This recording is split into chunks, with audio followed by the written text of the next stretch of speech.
A reading from this album full of angles by William C. Reichard, the chapter Killers of Songs. It had been the kind of morning that called for a Gallagher blue lighted with a lucifer match behind a cupped hand, a day of rain pelting down at 45 degrees, Fahrenheit and angle of attack alike, the time of day when the sputtering magpies sound like cold diesel engines cranking, a day to cut a profile, strike a silhouette, to pull up a collar, to stand in the shadow of a doorway, to stare morosely at a formica table with a banged-up metal globe of tea in front of you, fogging your already diffuse reflection with condensation.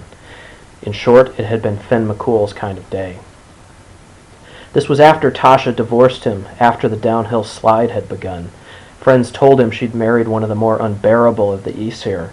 Ha shit. Scandinavian god is quite an oxymoron, he thinks, and was in Stockholm selling jewelry at fairs and living in squats. He bumps into her occasionally at Samhain festivals and such.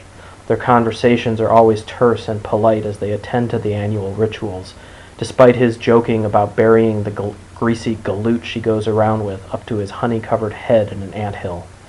Tells her occasionally she should clean up, if only for the kids' sake, and she always promises she will. Tell them old Finn says hello, he always says to her. And there were still a few of the old crew around here and there. There's no alumni directory, but they're not hard to find. He drops in on them occasionally, and they lament the state of things. But mostly he's alone, the last of his kind, like that tortoise Lonesome George in the Galapagos. How sad is that? Guy walked around for decades by himself before dying young, somewhere north of a century. Broken heart, likely. So here's Finn, walking through the city, his shell on his back. He'd gone to collect his dole check. He was living in Sailortown, so it was a long hike past locked gates and dockyard scenes. Multicolored containers, raw materials, heavy machinery, gonging and clanging. Chewing gums of various hues and histories glistened under a light rain. Once he'd made it into city center, he'd had to skip out of the way of an electric scooter that was flying along with a bumper sticker on the front announcing, "Jesus loves you." He passed buskers who couldn't carry a tune, couldn't seem to play their guitars. "That's lovely," he heard someone say, hearing them murdering those songs like that. His peregrinations brought him to a counter. "McCool, can you spell that?" Finn exhaled. "Fuck's sake. M-C, capital C-O-O-L. And is that Finn with one N or two?" "One. I'm named after Charlie the Tuna. Of course it's two, you bark." "No need to get stroppy, sir," the clerk said, pointing to a sign taped in the window that said employees served you and had a right to a safe working environment, and that anyone acting aggressively would be removed immediately, and thank you for helping us provide you with excellent service. Finn told the boys back at the bar that night that he was going to get back in shape, so he was, get back to raiding.